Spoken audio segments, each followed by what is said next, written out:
Hey everyone, welcome to the channel. Let's have a look at MVDP, the Flying Dutchman's 2023 bike.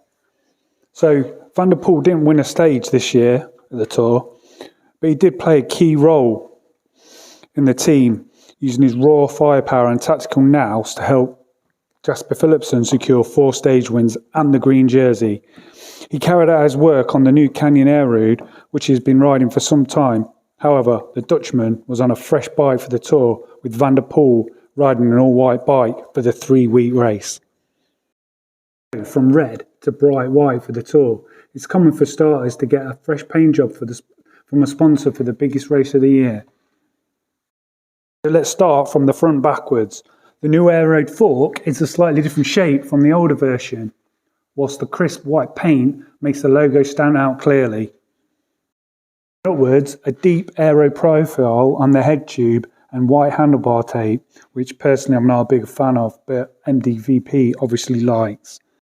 Speaking of the white bar tape, this adorns a one-piece adjustable Canyon CP0015 cockpit. Like most pros in the Tour today, Van der Poel is running a very low front end and his stem is really slammed. Move on to his computer mount. This is a 17-gram printed mount. Every going cam at the top and a lot of action is taken, making sure the computer is in line with the bars to stop them from sitting out and creating all that important extra drag you just don't need. We're flipping under the bars to have a look exactly how it's mounted under the stem, which in my opinion is really neat and tidy. Moving on to the now standard oversized down tube, where elite bottle cages and team blue bidons add a splash of colour. Okay, so let's move on to wheels. In my personal opinion, wheels make the bike. And Van der Poel is running some Shimano Dura-Ace C50 tubeless tyres, ever a hot topic in cycling.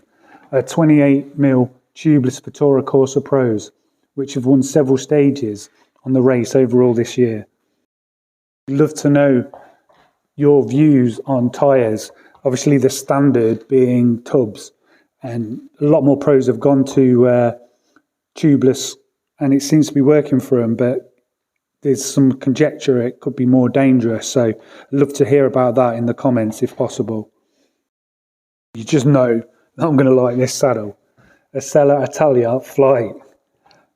Personally, one of the saddles I ride, and me being a Sella Italia fanboy, I'm thrilled that Van der Poel is riding this saddle.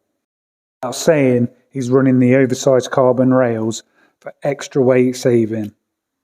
Plus, if you're going to have white handlebar tape, you might as well coordinate with a white saddle.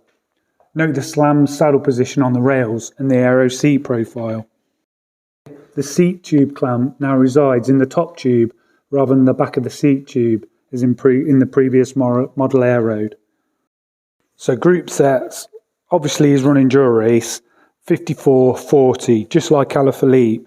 This seems to give him the best range, with obviously swapping the cassette out as mentioned previously, depending on the terrain that they're facing.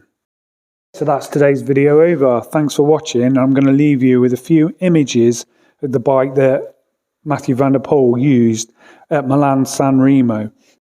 Launched one of his now legendary big trademark attacks on the Poggio to put clear air between him and a chasing group of Filippo Ganna, Wout van Aert and Tadej Pogačar. They never brought him back and he won by 15 seconds on the Via Roma. Victory was Van der Poel's third after winning the Tour of Flanders in 2020 and 2022, following the footsteps of his French grandfather Raymond Poulidor, who won the race in 1961. Thanks again for watching the channel. Until the next video, au revoir.